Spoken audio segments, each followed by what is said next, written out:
नहीं चलेगा, नहीं चलेगा, नहीं चलेगा, अब नहीं तो कभी नहीं। आए मुमरा के लोगों, तुम आदी हो गए हो घड़ी पर निशान लगाने के। घड़ी ने हमारी घड़ी नहीं बदली, हमने आदमी बदल दिया। यानी आइए अब हम इस बात का शुरुआत करते हैं। ये एक सियासी जो चहल पहल हमारे शहर में मचा हुआ है उस सिलसिले में शुरू करते हैं। और हम अपनी बात बहुत मुख्तसरन रखना चाहते हैं क्योंकि यहाँ पे और भी लोग हैं ताकि सारे लोगों को बोलने का मौका मिल जाए। पहली बात तो ये है कि एक खलफशार ये मचाई जा रही है कि भाई ऐसा बताया जा रहा है, समझाया जा रहा है कि दो ग्रुप है, जैसे एक यहूद का हो और एक नसारा का हो। जो उधर गया वो यहूद और जो इधर रहा वो नसारा या ईमान वाला। एक खलफशार उनसे पूछिए कि जो लोग कहते हैं कि बीजेपी से आने का हमको डर बैठा रहे हैं वो क्या चाहते हैं, वो चाहते क्या है? सिर्फ डराना या कुछ अमली तौर पे भी करना? यही वो एनसीपी है, यही वो एनसीपी है जो अभी नागालैंड के अंदर डिप्टी स्पीकर किसका है? एनसीपी का है। 7 सीट वहां पर एनसीपी की है, शरद पवार जी की है, और वो बीजेपी के साथ मिलकर के वहां हुकूमत में है। और उनको क्या इख्तियार है कि वो ये कहे कि हम बीजेपी से हम जो है वो डरा रहे हैं कि बीजेपी आ जाएगी और तुम्हारा मस्जिद नोच देगी और लाठी करवा देगी और कानून बदल देगी। अरे ये बीजेपी पिछले 10 साल से यहीं पर मोदी सरकार की हुकूमत है और यहाँ पर जो हिम्मत रखते हैं, चाहे वो एनआरसी का हो चाहे वक्फ का हो, हम उनके साथ खड़े हुए लड़ रहे हैं। ये आवाम हमको डराओ मत किसी से, अपनी रोटी मत फेंकने की कोशिश करो तुम ये कह करके कि बीजेपी आएगी, जब तुम्हें तुम्हारी राजनीति ये है और नीति ये है, राज करने की तुम्हारी नीति है, इसके अलावा कोई दूसरी नीति नहीं है। जहां राज करने की नीति है वहां पर तुम बीजेपी के साथ नागालैंड में तुम हुकूमत के साथ हो, और यहाँ पर जब तुम्हारी नीति होती है तो हमको ऐसे कराते हो जैसे माँ छोटे बच्चे को जब रोता है रात में तो कहती है भूत आ जाएगा, जिन्नात आ जाएगा, सो जाओ, दूसरे आ जाएंगे, कुछ अलग अलग अल्फाज से कहा जाता है। वैसे ही हमको डराया जाता है और धमकाया जाता है कि तुम्हारा ये हो जाएगा। और ये कहना चाहते हैं वो कि साहब हम आपकी आवाज बने, हम ऑनरशिप नहीं रखेंगे बल्कि वो हमारी ऑनरशिप अपने पास रखेंगे और हमें जो है सिर्फ वोट बैंक समझ कर करके वोट बैंक हमको बना करके रखना चाहते हैं। हम इसके मुखालफत करते हैं सरासर उनकी। हम अपनी आवाज खुद बनना चाहते हैं। वो सब इधर उधर की बात ना करें कि फला जगह हमने बोल दिया, वहां आपकी आवाज आई थी, वहां हमने बोल दिया, वहां बोल दिया। अरे भैया एहसान किए हो क्या? ये फॉर्मेलिटी जहां भी जो भी लोग आते हैं किसी मुस्लिम इलाके से भी अगर उनका होता है तो वो फॉर्मेलिटी निभाई जाती है, ठीक है। लेकिन कुछ अगर ऐसे होते हैं जहां पर मुसलमानों के वोट से नहीं आए लेकिन उसके बावजूद जब मुसलमानों का हिमायत करते हैं तो उसको काउंट किया जाता है, उसको काउंट किया जाता है। लेकिन जब आप यहीं से आए हैं और आपका बोलना और आपका आगे बढ़ना 2-4 अल्फाज का देना वो उसे एक फॉर्मेलिटी हम मानते हैं। आते हैं दूसरे टॉपिक के ऊपर कि क्या उन्होंने यहाँ के लोगों का डेवलपमेंट किया है क्या? बिना कोई वक्त लिए हुए डेवलपमेंट किया है क्या? डेवलपमेंट 3 चीज का नाम है। सबसे पहले इकोनॉमिकल डेवलपमेंट होता है। सबसे पहला इकोनॉमी, हेल्थ को कभी पहले लिया जाता है, कभी एजुकेशन को बाद में लिया जाता है, तो वही हमारा सीक्वेंस भी है। दूसरा हेल्थ, तीसरा एजुकेशन। ये 3 बहुत इंपॉर्टेंट है। ह्यूमन डेवलपमेंट अलग चीज होती है, इंफ्रास्ट्रक्चर डेवलपमेंट अलग चीज होती है। इसको जरा हम समझें कि डेफिनेशन दोनों का बहुत अलग अलग है। हम ह्यूमन डेवलपमेंट की बात कर रहे हैं। ह्यूमन डेवलपमेंट की बात करेंगे अगर इकोनॉमी की। आपका बच्चे हैं तो आप उनके लिए क्या सोचते हैं? क्या सोचते हैं? अच्छी तालीम। सबसे पहले इकोनॉमी चाहेंगे कि घर में इतना कहीं से खाना पीने का ये हो जाए जिससे हमारे घर अच्छे से चलने लगे। ये सबसे पहले इकोनॉमी होती है। पिछले 5 साल से वो नहीं है। 1 बार रहे, 2 बार रहे, 3 बार रहे। कभी एक छोटी सी कोशिश इसकी की है कि क्या हम यहाँ पर कॉटेज इंडस्ट्री जैसे बहुत जगह है ना, सुना होगा, अलीगढ़ में है, मुरादाबाद में है, मेरठ में है, धारावी में है, कॉटेज इंडस्ट्री है। इसको हम कभी फरोग देने की कोई पहल भी की हो या उस पर कभी बात भी की हो, वो एक टर्म नहीं था, 3 टर्म था। 3 टर्म में कभी आपके इकोनॉमी को बढ़ाने की कोशिश की नहीं। आपके बच्चों को कोई जॉब मिला, जॉब मेला के नाम पे हमेशा बड़े बड़े बैनर लगे हैं, लेकिन जॉब मेला के बाद कभी भी आपने देखा कि ये एक भी बोर्ड लगा हो कि ये फला फला साहब है, हमारे जॉब मेला में ये लोग सेलेक्ट हुए हैं, ये उनका पता है, इस कंपनी में गए हैं और उनकी सैलरी ये है। कोई आपने आज तक पत्रकार ने कभी यहाँ इस शहर में पिछले 15 साल में देखा है क्या? जॉब मेला, जॉब मेले के नाम से आपने बेवकूफ बनाया। कभी देखा है किसी ने जॉब मेला में भी मिला हो? नहीं। 2 चीज तो नहीं दी। नुकसान कैसे किया? एक बच्चे को किसी घर में हम जॉब तो नहीं दे रहे हैं, नुकसान कैसे कर रहे हैं? यहां पर रोड वाइडनिंग के नाम पे बहुत से लोगों का घर उजाड़ दिया गया, जो ब्रिज के जरिए पाट करके भी काम चल सकता था। इससे कम चौड़ा आप जाएंगे कलकत्ता और दूसरे इलाके जैसे जामा मस्जिद नेशनल हेरिटेज है, उसके पीछे चावड़ी बाजार जो हिंदुस्तान का सबसे बिजिएस्ट मार्केट है, वहां पर आप जाके देखेंगे तो अंदाजा हो जाएगा कि बगैर रोड को चौड़ा किए हुए भी काम चलाया जा सकता था। आप इसका मतलब है कि आपने दुनिया अभी देखी नहीं थी और आपने उसको रोड वाइडनिंग के नाम पे इतने लोगों का घर उजाड़ दिया, इकोनॉमिक हमारा तबाह आपने किया। दूसरा, जो आने वाला था उसको रोक दिया आपने, जैसे स्लॉटर हाउस, एक बड़ी तादाद यहाँ पर हमारे लोगों की लग जाती इकोनॉमी में, उसको आज 15 साल हो गए, आपने उसके ऊपर कोई काम सीरियसली नहीं किया। इधर का जमीन उधर, उधर का जमीन इधर, और लेटर देते हैं कि इससे कम में भी स्लॉटर हाउस बन सकता है, लेटर देते हैं। ये किया। चलिए हम कहते हैं कि ये सब भी नहीं करते तो आप जीरो पे होते। ये ग्राफ अगर बनता है कि इकोनॉमी का, तो आप जीरो पे रहते, जीरो पे, कि आपने कुछ नहीं किया। लेकिन जब हम आपके घर के बच्चों को हमने कोई रोजगार तो नहीं दिया, लेकिन हम आपके बच्चे को नशे का आदी बना दिया, तो अब बताइए कि उनको हम प्लस मार्क ऊपर ले जाए या नीचे ले जाए, ये हमको बता दीजिए आप। बजाय आपको देने के आपका लेना शुरू कर दिया, आपके बच्चों को ऐसा बना दिया जो अब जिंदगी भर किसी काम के लायक नहीं बचा। तो अब इससे गिरी हुई और घटिया कोई बात होगी? बताइए। आप जॉब तो नहीं दिया, उस आदमी के दर्द को जाके आप सुनिए, जिसके घर में एक बच्चा अच्छा खासा होनहार होता था और वो आज ड्रग्स के इसमें मुब्तला हो गया। अब उसके घर वालों की परेशानी को आप समझिए कि वो कितना परेशान है। वो सोचता है कि इसकी जिंदा जो एक जिंदा लाश बन करके रह गया है। आप उनके दर्द को जाके समझिए। आपको कहां से, हम कहते ये नहीं है कि जितेंद्र अवार्ड यहाँ पर ले करके आए नशा, मैं इस बात को नहीं मानता। हाँ, लेकिन आपके छत्र छाया में फरोग जरूर हुआ है और उसमें सिर्फ जितेंद्र अवार्ड ही नहीं शामिल है, बल्कि हमारा ये इल्जाम है कि हमारे अपने कॉर्पोरेटर भी शामिल थे। दूसरे को सिर्फ हम जिम्मेदार नहीं ठहरा देंगे। हाँ, लेकिन उनको क्या करना चाहिए था? उनकी रिस्पॉन्सिबिलिटी क्या थी 15 साल में? 15 साल में ये रिस्पॉन्सिबिलिटी थी कि कम से कम उनको कोशिश तो करनी चाहिए थी रोकने की। कितनी कोशिशें उन्होंने सिंसियर रिपोर्ट किया, ये बताइए।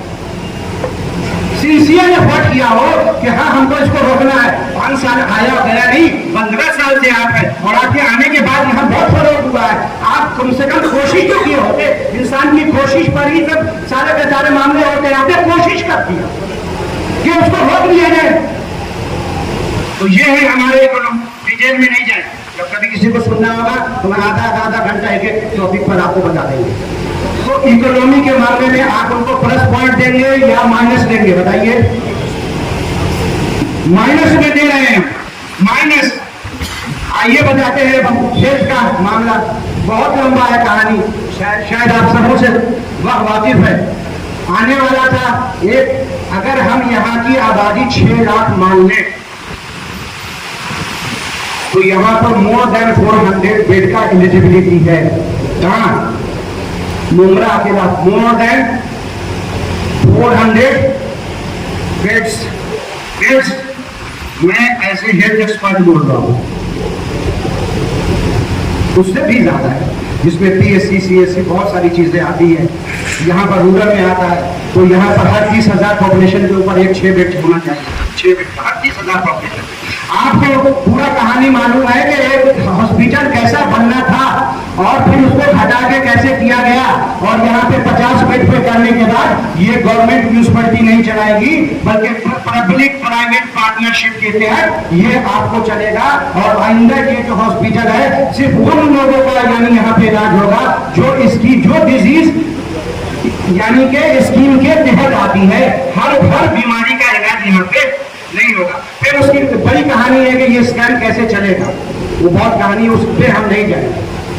हेल्थ का ये हालत है, जब हमने आवाज लगाई थी कि इसको मेडिकल कॉलेज बनाया जाए, हम कहा कि आपने उसको नकैग नहीं कहा, पूछने की कोशिश नहीं की, और वो गवर्नमेंट के तरफ से गोल्डन अपॉर्चुनिटी आई थी, आपने उसके ऊपर कान भी नहीं धरना समझा और इसको PPP में ले गए।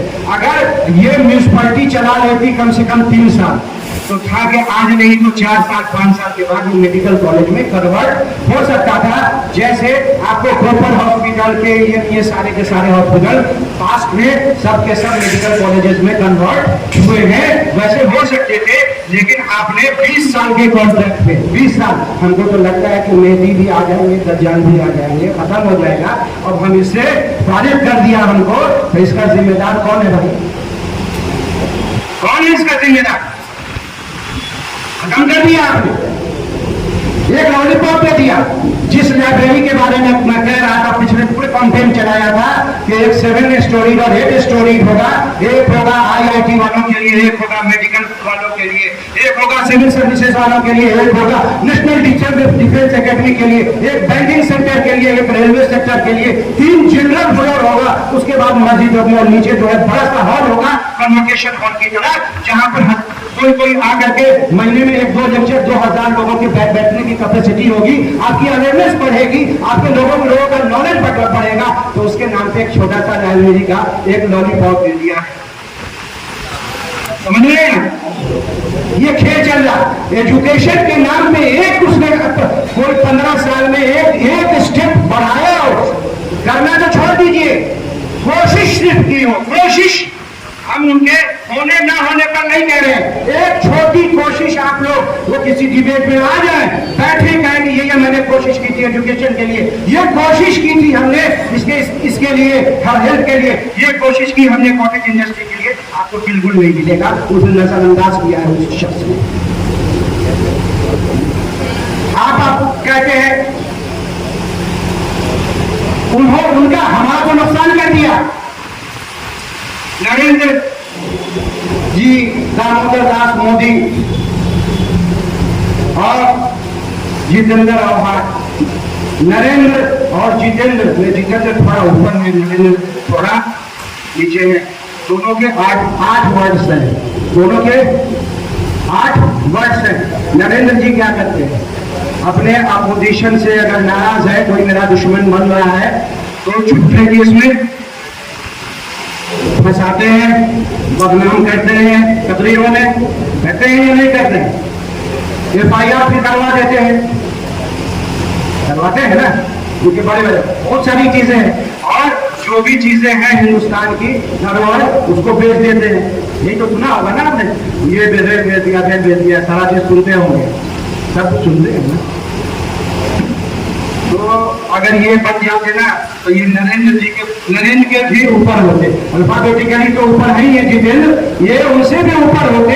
इन्होंने क्या किया, यहाँ के अपोजिशन को, मैं जब खड़ा हुआ मेरे ऊपर झूठे 3 इल्जाम लगाए, उनको मैसेज पहुंचा दीजिए कि गली वो जगह पहुंच जाए जहां पर मुझे बिजली चोरी का और हमारे ऊपर नौकरानी को पैसा न देने का 3-3, 4-4 महीने झूठे इल्जाम लगाए थे, वो आकर के साबित करे, आवाम के सामने कहे कि हाँ ये आदमी चोरी किया था। ये आपको बदनाम करने की साजिश है। जब कभी पत्रकार से होता है तो पत्रकार के ऊपर फंसा देते हैं, उनको बदनाम करते हैं। जब हमारे सैफ पठान के ऊपर हुआ तो जिना से लेकर दूसरे कई चीजें लगा दिया इल्जाम है, और उनके ऊपर गलत FIR किया, उनके में इनमें कोई फर्क लग रहा है? सब नहीं, बुरा मत मानिएगा। जैसे मोदी जी के कुछ लोग पत्रकार, उनके भक्त होते हैं कुछ वजह से, आप समझ रहे हैं, वही वजह तकरीबन यहाँ भी होता है, सारों लोगों के साथ नहीं, कुछ तो बड़े अच्छे लोग भी हैं। आज तक मैं तो अपना बताता हूँ कि पिछले 10 सालों में कोई पत्रकार ने हमसे कभी उम्मीद भी नहीं रखी है 1 रुपए की, ना आज तक मैंने किसी को 1 रुपए दिए हैं। यहाँ के पत्रकार भी अच्छे हैं, लेकिन खरीदने की कोशिश तो जारी रहती है। अब आइए, ये भैया को सब चीज का प्राइवेटाइजेशन कर देते हैं, तो यहाँ पर भी तो क्या छोड़ा है वो बता दीजिए। क्या छोड़ा है? कचरा से लेकर के इलेक्ट्रिसिटी तक, कचरा से लेके इलेक्ट्रिसिटी तक सब कर दिया। कचरा का उठाने का क्रिस्टल को दे दिया। जाके मालूम कीजिएगा कि क्रिस्टल का मालिक कौन है। मैं ज्यादा बोलूंगा नहीं, क्रिस्टल का मालिक कौन है आप जाके पता कीजिए, कौन आदमी है, किसको मिला है, उसका कॉन्टेक्ट किसके पास है? इसको प्राइवेट कर दिया, हॉस्पिटल को प्राइवेट कर दिया। और यहाँ पर हमारा MSCDCL था, इसका पूरा का पूरा आपको पता है कि वेबसाइट के ऊपर लिखा हुआ है कि ये टोरेंट कंपनी जो है NCP को भर करके, है ना, क्या देती है? डोनेशन देती है, इनको देती है, जाकर के देख लीजिए। और ये अपने फायदे के लिए लाए और कहते हैं रशीद कंपाउंड में जाके, भाई आप लोग कहते हो इस मतलब अपने आदमी को, अपने आदमी को, अपने आदमी को, क्या मैं आपका अपना नहीं था? क्या मैं आपका अपना नहीं हूं? अरे खुदा की कसम, तुमको यहाँ मुंद्रा के लोगों ने 15 साल अपना समझा, 15 साल तक तुमको अपना समझा, लेकिन तुमने कभी उनको अपना नहीं समझा। वो कौन आदमी है, वो कौन आदमी है घर का जो अपने बच्चे के लिए तो ये सोचता है कि एक कार का जो है शोरूम और उसकी डीलरशिप मिल जाए, और अपने घर के बच्चों के लिए जिसको अपना समझा तुम उसको नशा का आदि बनाते हो। ये कौन सा अपनापन है? हमको समझा दो आज। ये अपनापन है तुम्हारी? ये अपनापन है? इस अपनापन पे तुमको दिया जाएगा? हमने तुमको अपना समझा था, तुमने कभी हमें अपना नहीं समझा। तुमने हमको हमेशा शिकार बनाया, हमको वोट बैंक समझा। तुमने टोरेंट ला करके दे दिया, हर चीज प्राइवेटाइजेशन कर दिया। यहाँ जो गरीब जनता परेशान है टोरेंट से या दूसरे चीजों से, उससे जाकर के पूछो। इसलिए हमने तुमको हमेशा अपना समझा, तुमने हमको हमेशा नहीं अपना समझा। तुमने हमें हमेशा धोखा दिया यहाँ रह करके। अब हम तुमसे खैराबाद और गुड बाई करने की कोशिश में लगे हुए हैं, कोशिश में। बाकी तुम आ जाओ अगर सत्ता में, तो समझना कि तुम्हारी मुकद्दर है, अल्लाह ने तुमको बना के भेजा होगा, ठीक है। और हमारी अमाल ऐसे होंगे, वरना हम तो अपनी पूरी कोशिश लगा देंगे इस मरतबा इंशाअल्लाह ताला कि तुमको कोई वोट न दे। ऐसे आदमी को वोट देगा जो आपके घर में यहाँ रह करके आप उसको नशा का आदि बनाते हो, वैसे आदमी को वोट देना। आप सोच लो, जिस नशा को खत्म करने के लिए अल्लाह के रसूल सल्लल्लाहु अलैहि वसल्लम जब शुरू में कदम उठाया था, वो नशा तुम यहाँ ला रहे हो। अगर तुम नहीं भी लाए तो बंद करने की कोशिश तुम्हारी जिम्मेदारी।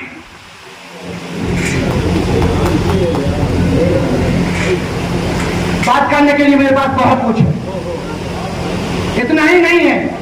आप अपने घर के बच्चियों का सोना करेंगे। मुझे बहुत दिनों से पता चलता था मुझे बहुत से 25-10 साल में लोगों ने कहा बना कॉर्पोरेटर। जब कुछ औरतें जाती हैं बेचारी मजबूर होकर के किसी वजह से आपसे हेल्प लेने के लिए, फिर उनका एक्सप्लॉयटेशन होता है। ये मैं बहुत दिन से सुनता था, लेकिन आज से 2 दिन पहले एक साहब ने कहा कि ऐसी सी बात है, लड़की का ये है मसला है। वो कहती है, बहुत से लोगों का, 2-3 लोगों का नाम बताया, वो है। महाराज एक लड़की ने मुझसे डायरेक्ट बात हुई, मेरे से सीधा फोन पे बात हुई।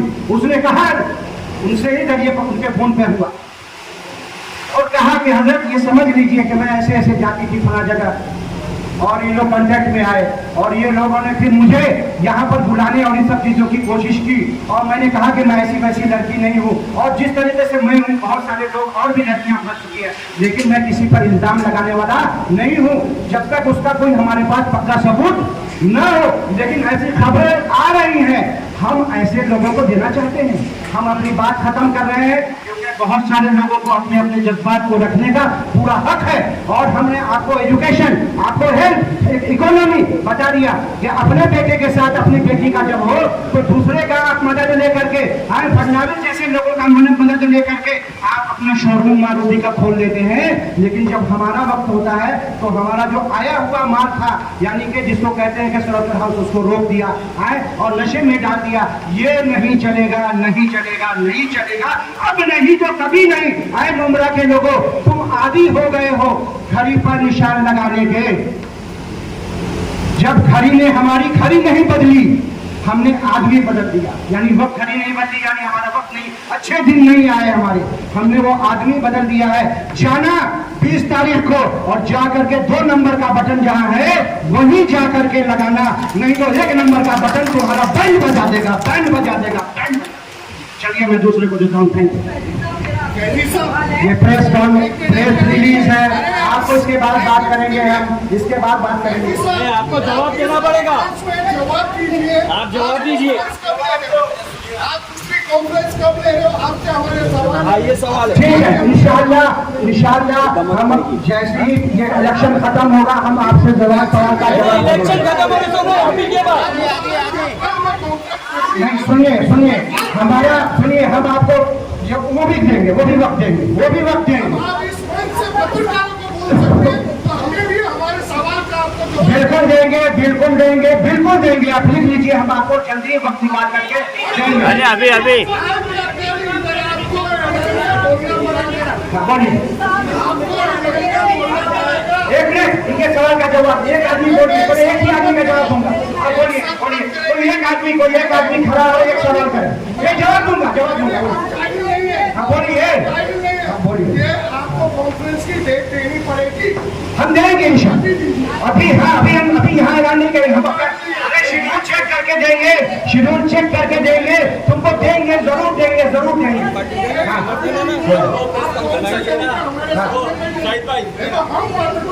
आपके घर पे चढ़ के आएंगे। आइए, अरे भाई आप हरनाथ आएंगे, मुझे खुशी होगी भाई, ये तो बड़ी अच्छी बात है। आप पत्रकार चढ़ के क्यों आएंगे? हम आपको बुलाएंगे इंशाल्लाह, हम आपको बुलाएंगे, आप हमारे लिए मेहमान होंगे, हम आपको बुलाएंगे। डोंट वरी, आपको हम पूरी इजाजत देंगे, पूरी इजाजत देंगे, पूरी इजाजत देंगे।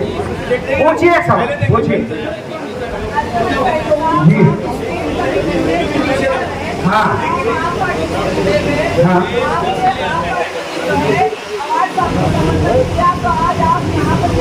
हाँ, इसका जवाब चाहिए। मेरे इनसे झंझट संजय सिंह से तकरीबन 1.5 साल से चल रहे थे और मैंने पार्टी छोड़ दिया है, डिजिग्नेशन उनको सौंप दिया है।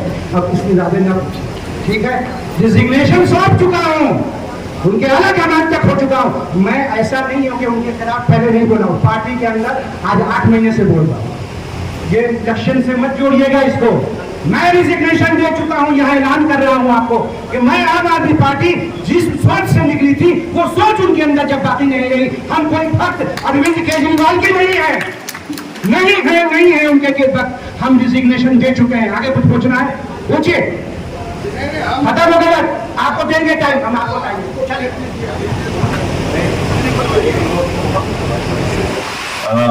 सारे पत्रकार हजरात से मैं कहना चाहता हूँ कि आज हमने जो ये प्रेस रिलीज के लिए हमने बुलाया था, हमने पहले आप लोगों को कहा था कि यहाँ पर कोई सवाल जवाब नहीं किया जाएगा, मगर आप लोगों की मांगनी है कि इलेक्शन से पहले हम अबू अकबर सईद साहब से कुछ अपने सवाल रखना चाहते हैं।